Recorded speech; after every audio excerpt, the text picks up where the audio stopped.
Hello everyone, welcome to nursing zone again. आज की इस वीडियो में मैं आपके लिए यूनिट नंबर 6 लेकर आया हूँ, सोशियोलॉजी की। ये video specially BSc nursing students और जीएनएम स्टूडेंट्स के लिए है। अगर आपके यूनिवर्सिटी एग्जाम्स आने वाले हैं, आपके पास टाइम कम है, तो इन शॉर्ट नोट्स के थ्रू जितने भी इंपॉर्टेंट पॉइंट्स हैं वो मैं सारे कवर करूँगा। ये वीडियो बहुत ज़्यादा इंपॉर्टेंट है और ये जो यूनिट है ना, अब तक के जो 5 मैं यूनिट कवर कर चुका हूँ, यूनिट नंबर 1 से लेकर यूनिट नंबर 5 तक 5 यूनिट्स कवर कर चुका हूँ। प्लेलिस्ट में जाकर आप पीछे देख सकते हो, है ना, पीछे मतलब पुरानी वीडियोस देख सकते हो। और यूनिट नंबर 6 आज मैं कवर करूँगा। ये यूनिट बहुत इंपॉर्टेंट है, इससे क्वेश्चन आएगा ही आएगा, लिख के ले लो ये बात। तो फैमिली एंड मैरिज जो ये यूनिट है, इससे क्वेश्चन ना आए ऐसा हो ही नहीं सकता एग्जाम में। हर साल एक क्वेश्चन ज़रूर आएगा, चाहे लॉन्ग क्वेश्चन है चाहे शॉर्ट क्वेश्चन है। 5 नंबर का, और 5 नंबर से लेके कम से कम 15 नंबर तक का भी क्वेश्चन आ जाता है इसका। तो ये बहुत इंपॉर्टेंट यूनिट है। एंड तक वीडियो को देखना, ज़्यादा लंबा वीडियो नहीं होगा, 15 से 20 मिनट का वीडियो होगा, ज़्यादा नहीं होगा, ठीक है। बट इस 15-20 मिनट में मैं सारी चीज़ें कवर कर दूंगा जो एग्ज़ाम के पॉइंट ऑफ व्यू से बहुत ज़्यादा ज़रूरी है, ठीक है। तो सबसे पहले फैमिली की बात करते हैं। What is family? फैमिली की डेफिनेशन क्या होती है? Biological social unit composed of husband wife and childrens. इसका मतलब क्या है? इलियट एंड मैरिल नाम के एक ऑथर ने दिया है। ऑथर का नाम आपको डेफिनेशन में ज़रूर लिखना होता है, हर वीडियो में मैं बोलता हूँ, इस बार भी बोल रहा हूँ। तो होता क्या है फैमिली? बायोलॉजिकल सोशल यूनिट, यानी कि बायोलॉजिकल क्यों? क्योंकि बायोलॉजी से बायोलॉजिकली यानी कि आप रिलेटेड होते हैं अपनी फैमिली में एक दूसरे से। आप अपने माता पिता से, अपने भाई बहनों से रिलेटेड हैं बायोलॉजिकली कहीं ना कहीं। तो एक यूनिट है, सोशल यूनिट है ना, छोटी सी एक यूनिट है। फैमिली क्या होता है? यूनिट है एक जो कि बायोलॉजिकली कनेक्टेड है, जिसमें क्या क्या होता है? आपका हस्बैंड, आपके वाइफ, चिल्ड्रन, और भी एल्डर्स भी होते हैं like grand father and father, वो जॉइंट फैमिली में होता है। बट अगर शॉर्टली हम बात करें तो compose of husband wife and childrens, ठीक है। नाउ सेकंड जो डेफिनेशन दी है वो क्लियर ने दी है। Family is a system of relationship existing between parents and children. Family क्या है? एक सिस्टम है या वेब है रिलेशनशिप्स का, जिसमें क्या होता है? फादर्स या पेरेंट्स और चिल्ड्रंस जो हैं एक दूसरे के साथ रिलेशनशिप में है ना। रिलेशनशिप उनका है कि एक रिलेशन है कि मदर के बीच में और चाइल्ड के बीच में, फादर के बीच में और चाइल्ड के बीच में। तो this thing is called family. Now life span of individual divided into 7 stages यहाँ पर दिए हुए हैं। तो ये एक थोड़ा सा इंपॉर्टेंट, इतना इंपॉर्टेंट नहीं है बट ये आपको पता होना चाहिए। न्यूनेट क्या होता है? बर्थ से लेकर 28 दिन तक का, है ना। तो एक कोई भी इंडिविजुअल जो होता है न्यूनेट से जन्म लेता है, न्यूनेट के बाद वो इन्फेंट बनता है यानी 1 ईयर तक, फिर टोडलर, फिर चाइल्ड, देन उसके बाद adolescent, then adult and then old age elderly. So it is not that important. अब जो इम्पोर्टेंट है, सबसे बहुत ज़्यादा इम्पोर्टेंट पॉइंट यहाँ पर, पहले हम फंक्शन ऑफ फैमिली की बात करेंगे। फैमिली का क्या फंक्शन है? फैमिली का फंक्शन सबसे पहला इकोनॉमिक सपोर्ट। इकोनॉमिक सपोर्ट यानी कि हम फाइनेंशियली एक दूसरे को हेल्प करते हैं फैमिली में, है ना। अगर आप बात करेंगे एज अ चाइल्ड, जब मैं छोटा था तो मेरी फीस मेरे पापा पे करते थे, है ना, और मेरे पेरेंट्स पे करते थे। तो क्या हो गया? इकोनॉमिकली वो मेरे को सपोर्ट कर रहे हैं, है ना। अभी भी आज तक भी वो करते हैं। तो वही चीज़ है कि इकोनॉमिकली सपोर्ट करते हैं एक दूसरे को। जब बच्चे बड़े हो जाते हैं तो वो पेरेंट्स को सपोर्ट करते हैं, और जब बच्चे छोटे होते हैं तो पेरेंट्स उनको सपोर्ट करते हैं। तो एक इकोनॉमिक सपोर्ट है। इमोशनल सपोर्ट है, इमोशनली कनेक्टेड हैं पेरेंट्स बच्चों से और बच्चे पेरेंट्स से, आपस में सब कनेक्टेड होते हैं emotionally. Socialization of children, children का सोशलाइजेशन यानी कि बच्चा जब छोटा होता है उससे लेकर जब बड़ा होता है तो उसको सोशलाइजेशन होता है कहाँ पर? फैमिली के अंदर, है ना। फैमिली वाले ही सिखाते हैं उसे बहुत सारी चीज़ें। 4 point is control of sexuality. Control होता है, एक सेक्सुअली कनेक्टेड होती है फैमिली कहीं ना कहीं, है ना। और 5th point is control of reproduction. Reproduction का कंट्रोल होता है। 6th इज एस्क्राइब्ड स्टेटस, यानी कि एस्क्राइब्ड का मतलब एक स्टेटस दे दिया जाता है कि हाँ ये मेरी फैमिली में ये लोग एल्डर्स हैं, ये लोग चिल्ड्रंस हैं, है ना। तो इस तरह का एक स्टेटस होता है फैमिली में, जो कि फैमिली के द्वारा दिया जाता है। कैरेक्टरिस्टिक्स क्या होता है? ना what are the characteristics of family? Family a form of marriage, है ना। मैरिज से बनता है ना। जो जब शादी होती है उसके बाद फिर बच्चे होते हैं, देन उसके बाद एक फैमिली बनती है पूरी। Second is satisfy economic need. Economic need को सेटिस्फाई करता है। कॉमन प्लेस फॉर लिविंग, सब लोग एक साथ मिलकर रह रहे होते हैं। Mating relationship between man and women, man and women के बीच में मेटिंग रिलेशनशिप होता है, ठीक है, ये आपको पता है। 5th point is known by name. Name से जाना जाता है, नाम से जाना जाता है फैमिली को, है ना। किसी भी फैमिली को, जैसे होते हैं ना बहुत सारे, Sharma family, Agarwal family and बहुत सारी फैमिलीज होती हैं, तो एक नेम, पर्टिकुलर नेम होता है फैमिली का, और वो सभी मेंबर्स उसके उस नाम से जाने जाते हैं कहीं ना कहीं।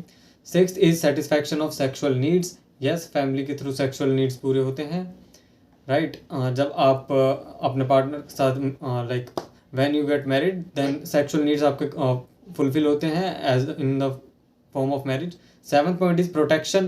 प्रोटेक्शन प्रोवाइड करती है फैमिली जो है एक दूसरे को।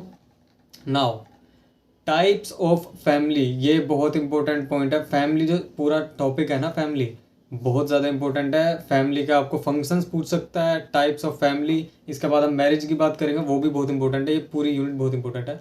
Now types of family on the basis of marriage, यानी शादी के बेसिस पे हमने क्लासीफाई किया फैमिलीज़ को, तो परिवार को। पहला है पोलीगैमस। पोलीगैमस में देखो क्या होता है, पोली का मतलब होता है बहुत सारे, और गैमस यहाँ पर क्या है, फीमेल से रिलेटेड है ना। तो पोलीगैमस का मतलब क्या है कि एक सिंगल मेल कई सारी फीमेल्स के साथ मैरिज करता है, and this kind of family is called polygamous family, ठीक है। सेकंड इज पॉलीएंड्रस, जहाँ पर क्या होता है एक फीमेल होगी और एक से ज़्यादा मेल्स होंगे, 2 3 4, है ना, जो सेम फीमेल से शादी करेंगे, ठीक है, on the basis of marriage. तो this type of family is called polyandrous. Poly मतलब बहुत सारे, एंड्रस मतलब males. Next is monogamous. Monogamous का मतलब है कि एक मेल एक ही फीमेल से शादी कर रहा है।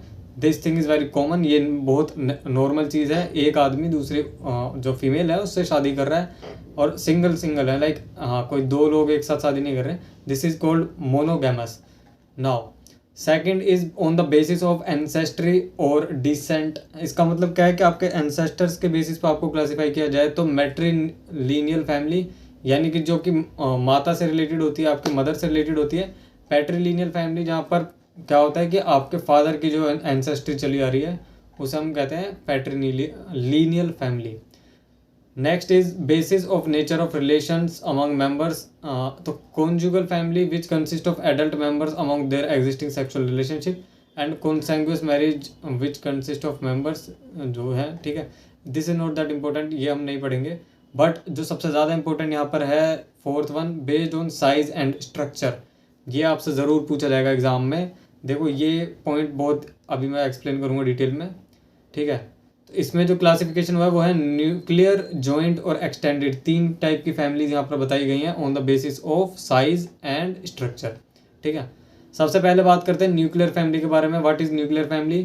Consist mother, father and biological और एडेप्टिव डिसेंडेंट्स। इसका मतलब क्या है, न्यूक्लियर फैमिली में क्या होता है, फादर होंगे, मदर होंगे और उनका जो बच्चा है ना, चाहे वो बच्चा अब उनका खुद का हो, जन्म दिया हो, या फिर उन्होंने वो एडॉप्ट किया हो। बायोलॉजिकल जो उनका बच्चा है, बायोलॉजिकल डिसेंडेंट भी कहते हैं इसे, यानी कि आपको जो बच्चा हुआ है वो। तो मदर, फादर और चाइल्ड, 3 लोग हैं केवल इस फैमिली में। This family is called nuclear family, जहाँ पर ज़्यादा लोग नहीं है, सिर्फ पेरेंट्स और चिल्ड्रन रह रहे हैं, है ना। ग्रैंड पेरेंट्स नहीं है, ग्रैंड मदर नहीं है, ये सब चीज़ें यहाँ वो सेम फैमिली में नहीं रह रहे हैं। This family is called nuclear family. Characteristics क्या है न्यूक्लियर फैमिली के? सेंस ऑफ कंसिस्टेंसी है, ठीक है। बिहेवियर स्टेबिलिटी है, बिहेवियरली जो है लोगों का स्टेबल है। लर्निंग स्किल्स, एक दूसरे को लर्निंग बहुत सारी चीज़ हम सीखते हैं फैमिली में रहकर। स्टेबल इन्वायरमेंट है, इन्वायरमेंट स्टेबल है क्योंकि लोग कम है तो स्टेबिलिटी ज़्यादा है ना। शेयरिंग रिस्पॉन्सिबिलिटीज़, रिस्पॉन्सिबिलिटी शेयर करते हैं, और न्यूक्लियर फैमिली में देखी गई ये चीज़ कि एक दूसरे की रिस्पॉन्सिबिलिटी बटी हुई है कि यार ये काम मेरा है। As a father these are my responsibilities, as a mother these are my responsibilities, and as a child this is my responsibility. Now 6 point is physical and emotional support. Physical support होता है, emotional support होता है nuclear family में, ठीक है। Joint family की अब हम बात करते हैं। जॉइंट फैमिली में क्या होता है, group of people belonging to 3 और मोर जनरेशंस। इसका मतलब क्या है कि ग्रुप ऑफ पीपल है, लोगों का एक समूह है जहाँ पर क्या है, वो लोग बिलोंग कर रहे हैं 3 या 3 से ज़्यादा जनरेशंस तक। देखो पहली जनरेशन मान लो फादर चाइल्ड, पहली generation is child, second is उनके माता पिता यानी कि पेरेंट्स, ठीक है। तो ये 2 जनरेशन्स हैं। 2 जनरेशन तक कहाँ आ रहा था, न्यूक्लियर फैमिली में आ रहा था, जहाँ पर क्या थे, पेरेंट्स थे और चिल्ड्रन थे, तो केवल 2 जनरेशन थे। बट यहाँ पर क्या है, 3 या 3 से ज़्यादा। इसका मतलब क्या है, चिल्ड्रन होंगे, उनके पेरेंट्स और उन चिल्ड्रंस के ग्रैंड पेरेंट्स, ठीक है। तो 3 जनरेशन तो ये हो गई, और 3 से ज़्यादा भी हो सकती है कि और भी ज़्यादा जनरेशन जो पुरानी होती है, गाँव में बहुत देखा गया है, मैं आगे बताऊँगा। Who live under same roof, एक छत के नीचे रहते हैं, एक ही रसोई से उनका खाना बनता है, एक ही किचन से उनका खाना बन रहा है, ठीक है। Participate in common activities, common activities में एक साथ पार्टिसिपेट करते हैं, ठीक है। तो ये था जॉइंट फैमिली से रिलेटेड। नाउ कैरेक्टरिस्टिक्स की अगर हम बात करें तो ऑथोरिटेरियन स्ट्रक्चर है, अथॉरिटी होती है एक, अथॉरिटी इन द सेंस कि अगर हम बात करें कि जॉइंट फैमिलीज़ में क्या होता है कि ग्रैंड पेरेंट्स, कई अभी भी आजकल होता है कि ग्रैंड पेरेंट्स जो होते हैं उनकी बातें मानी जाती हैं, उनकी जो वो होते हैं क्या कहते हैं उनका जो डिसीज़न होता है उसे माना जाता है, जो वो डिसीज़न ले लेते हैं कि यार ये चीज़ ऐसे होनी चाहिए, तो हम रिस्पेक्ट करते हैं उनकी और उनकी बातों को मानते हैं। तो ये चीज़ जॉइंट फैमिली में देखी गई है, अथॉरिटी होती है एक, और ज़्यादातर वो ग्रैंड पेरेंट्स ही होते हैं, ग्रैंड पेरेंट्स या फिर पेरेंट्स होते हैं, चिल्ड्रंस तो बिल्कुल नहीं होते, बहुत कम, ऐसा कुछ नहीं देखा गया है जॉइंट फैमिली में। Second point is family as an organisation, family एक ऑर्गेनाइजेशन की तरह काम करते हैं, ऑर्गेनाइज्ड होती हैं चीज़ें वहाँ पर। Third point is status of member determined by age and relationship, जैसा कि मैंने अभी आपको बताया ग्रैंड पेरेंट्स जो होते हैं उनका डिसीजन जो है बहुत ज़्यादा माना जाता है कि उन्होंने अगर ऐसे ये चीज़ बोल दी तो वो चीज़ करनी है, ठीक है। तो स्टेटस है on the basis of age, है ना, स्टेटस है मेंबर्स का कि यार ग्रैंड पेरेंट्स की एज बहुत ज़्यादा है तो उनकी बातें मानी जाती हैं, और क्योंकि उनको नॉलेज भी ज़्यादा है ऑब्वियसली, है ना, उनको एक्सपीरियंस थोड़ा सा ज़्यादा है हमसे। एंड रिलेशनशिप, ना fourth point is blood relationship, blood relationship होती है, सच बात है, आपस में एक दूसरे का ब्लड रिलेशनशिप होता है। Fifth point is an idea of joint responsibility, एक दूसरे सब लोग जो रिस्पॉन्सिबिलिटी लेते हैं मिलकर रिस्पॉन्सिबिलिटीज़ को यहाँ पर जीते हैं, ओबे करते हैं।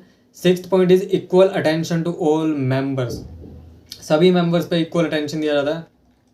Third point is extended family, what is an extended family, two और more adults from different generation of a family who share a household, इसका मतलब क्या है, दो या दो से ज़्यादा, है ना, टू और more adults from different generation, इसका मतलब क्या है, देखो यहाँ पर अभी तक हमने क्या बात की थी, न्यूक्लियर फैमिली में 2 जनरेशन्स थी, हमने फिर उसके बाद बात की जॉइंट फैमिली की, वहाँ पर क्या थी, 3 जनरेशन्स थी, ठीक है, चिल्ड्रन, पेरेंट्स और ग्रैंड पेरेंट्स। अब हम बात कर रहे हैं एक्सटेंडेड फैमिली की, यहाँ पर क्या हो रहा है, 2 या 2 से ज़्यादा एडल्ट्स हैं, इसका मतलब आप कह सकते हो कि पेरेंट्स और उनके जो सिबलिंग्स हैं, यानी कि जैसे कि अगर मैं अपनी बात करूँ एज अ चाइल्ड, मैं एक चाइल्ड हूँ, तो मेरे पापा और मेरे चाचा जब साथ मिलकर रह रहे होंगे, है ना, या फिर मेरे जो दादा हैं उनके जो भाई हैं, यानी कि मेरे जो दादा के भाई हैं, तो वो उनकी फैमिली और हमारे दादा की फैमिली, यानी कि मेरे दादा, मैं और मेरे पापा, हम 2 फैमिलीज जब एक साथ रह रही होंगी, यानी कि 2 डिफरेंट जनरेशन्स हैं, समझ रहे हो। वहाँ पर क्या थी, जनरेशन एक ही चल रही थी, है ना, कि ग्रैंड पेरेंट्स, फिर पेरेंट्स और फिर चिल्ड्रन, बट यहाँ पर क्या है, दूसरी जनरेशन भी साथ में आ रही है, different generation of a family who share a common household, एक ही घर में रहते हैं, है ना। तो this thing is called extended family, this type of family is called extended family, consist of grandparents, parents and childrens, ठीक है, ग्रैंड पेरेंट्स में आ जाते हैं और चिल्ड्रंस आ जाते हैं और पेरेंट्स भी हैं। Now modern family, one of the most important topic, यार ये पूरी यूनिट ही इंपॉर्टेंट है वैसे तो, लेकिन इसमें कुछ टॉपिक्स ऐसे हैं जो मैं बताऊंगा आपको कि वो तो एग्जाम में बहुत बार पूछे गए हैं, अभी लास्ट में बताऊंगा वो मैं। मॉडर्न फैमिली समझते हैं पहले क्या होता है, quite small in size consisting of parents and their small childrens. देखो मॉडर्न फैमिली क्या होती है, आजकल मोस्टली जो मॉडर्न फैमिलीज़ हैं वो न्यूक्लियर फैमिलीज़ हैं। न्यूक्लियर कहने का मतलब क्या है कि वो पेरेंट्स और चिल्ड्रंस बस इतना रहते हैं, यानी कि 2 जनरेशन तक रह रही हैं, है ना, उस घर में। This type of family is called modern family, quite small in size consisting of parents and their small childrens. Changes have occurred significantly in family in modern era, क्या क्या चेंजेस आए हैं मॉडर्न होने की, सोसाइटी में modern होने से क्या क्या चीज़ आई हैं फैमिलीज़ में। Change in inter relationship among its members, members के बीच में रिलेशनशिप जो है वो थोड़ा सा चेंज हुआ है। फैमिली का जो साइज़ है वो रिड्यूस हुआ है। Decline in level of discipline, discipline थोड़ा सा कम हुआ है, देखा गया है मॉडर्न फैमिलीज़ में कि डिसिप्लिन थोड़ा सा कम है, और डिवोशन जो है एक दूसरे के लिए, एक दूसरे के प्रति जो ये कह सकते हो आपकी लगाव है, वो मॉडर्न फैमिलीज़ में कम है। ये बात सच है, पुरानी जो फैमिलीज़ होती थी उनमें फैमिलीज़ में एक दूसरे के प्रति लगाव जो था वो बहुत ज़्यादा था।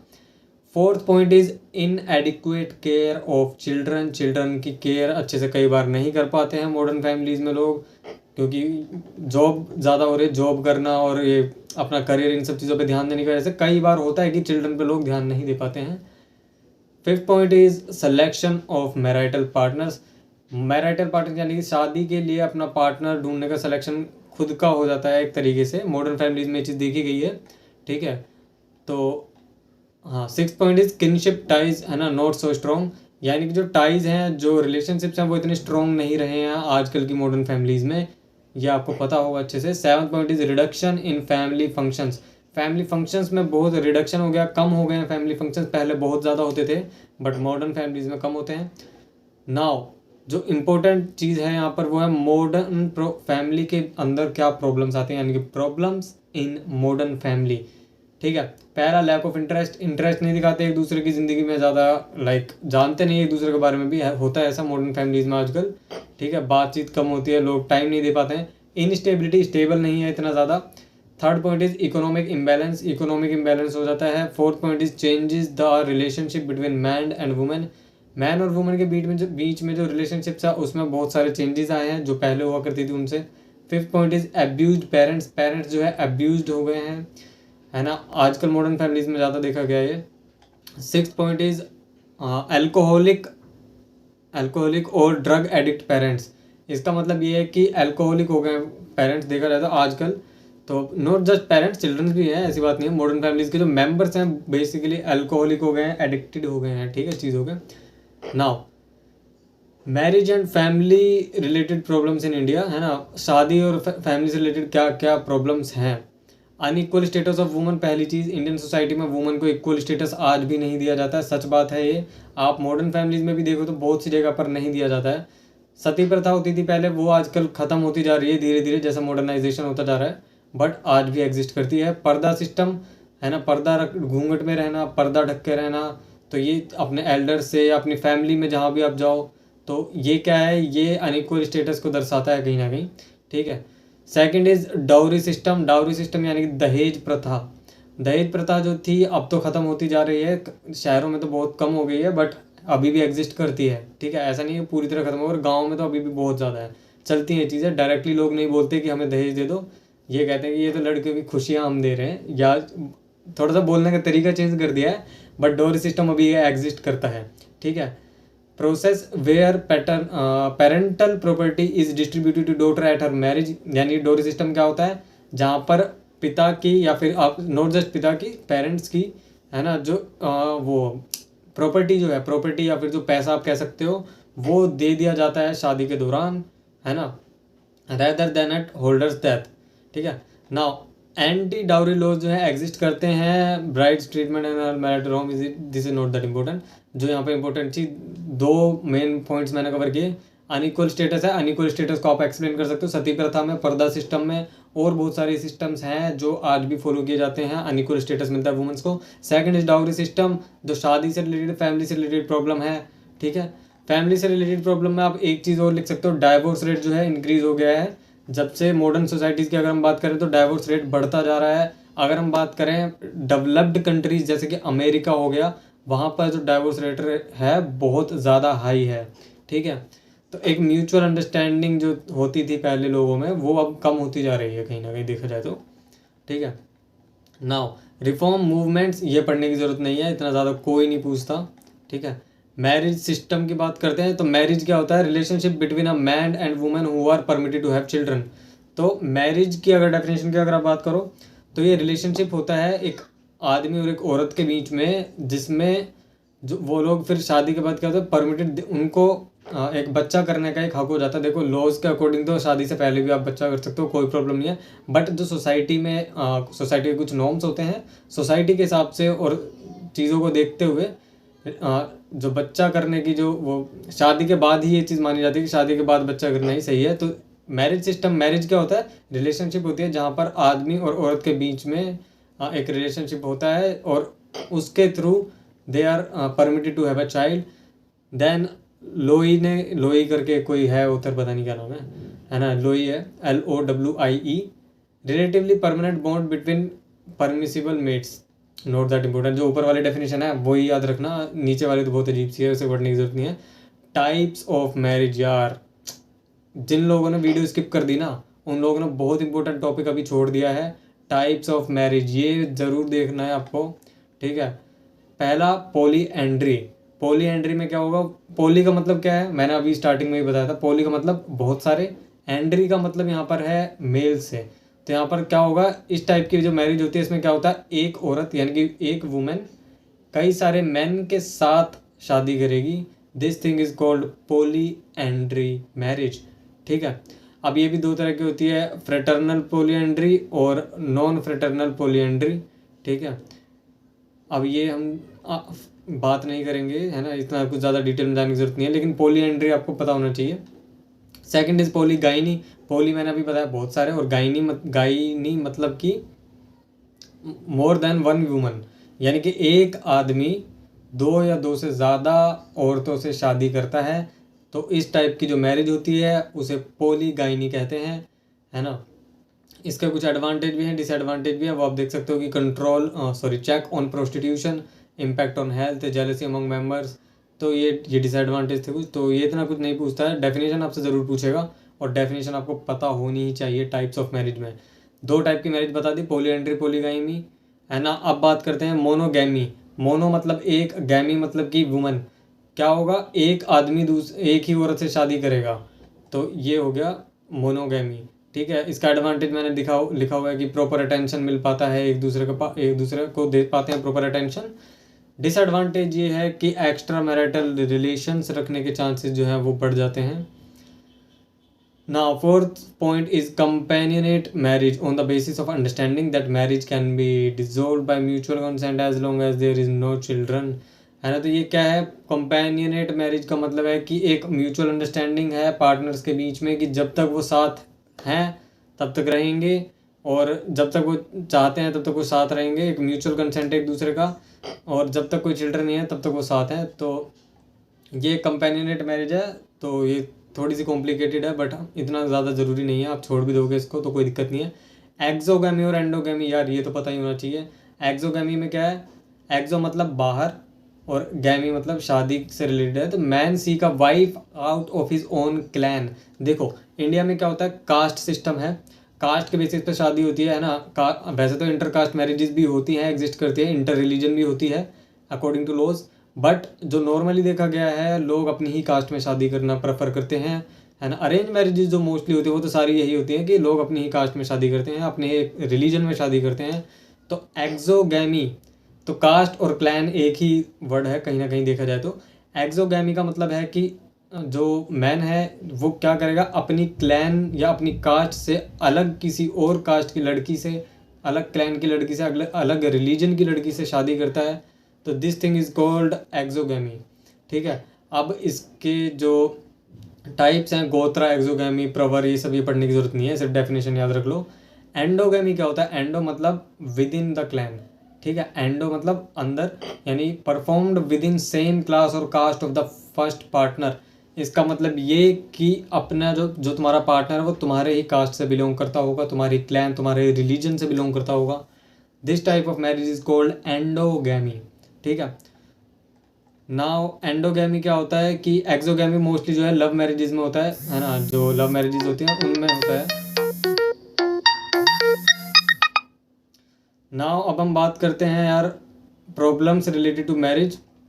मैरिज से रिलेटेड क्या प्रॉब्लम्स होती है, woman still not enjoy equal rights with man in social, political, religious and economic field.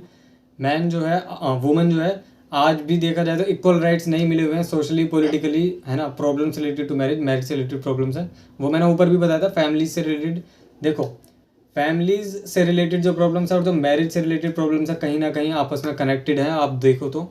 ठीक है, सेकंड इज इंटरकास्ट लव, जो है प्रॉब्लम हो गया कहीं ना कहीं देखा जाए तो शादी से रिलेटेड जो प्रॉब्लम है उसमें इंटरकास्ट मैरिजेस आज भी पेरेंट्स अलाउ नहीं करते हैं। और ओनर किलिंग नाम का एक वर्ड आपने सुना होगा, ये बहुत ज़्यादा होता है, एक्सट्रीम केसेस में होता है, बट ये चीज़ एग्जिस्ट करती है। ठीक है, इंटरकास्ट लव, इंटरकास्ट मैरिजेस आज भी नहीं हो पाती, और इंटर रिलीजन मैरिज के नाम पर तो क्या होता है कि पेरेंट्स बिल्कुल डिनाई कर देते हैं कि नहीं यार ये चीज़ नहीं होती, हम दूसरे रिलीजन में तेरी शादी नहीं करा सकते। तो कहीं ना कहीं एक प्रॉब्लम है मैरिज से रिलेटेड। ठीक है, डाउरी बहुत बड़ा प्रॉब्लम है, ये तो अभी मैंने बताया था आपको। मैरिज एक्ट्स आपको पढ़ने की ज़रूरत नहीं है, इतना नहीं पूछेगा, है ना। अब इस यूनिट में जो सबसे ज़्यादा इंपॉर्टेंट था, सबसे पहली चीज़ मैं वही बताऊँगा। देखो इस यूनिट में मैंने बताया टाइप्स ऑफ मैरिज, बहुत important, extremely important types of marriage. ठीक है, marriage and family related problems पूछ लिया जाता है, बट जो सबसे ज़्यादा, हाँ ये चीज़ क्या नाम है इसका, types of families, types of families ज़रूर पूछेगा। और one of the most important cheese, nuclear और जॉइंट फैमिली के बीच का डिफरेंस ज़रूर पढ़ के जाना एग्ज़ाम में।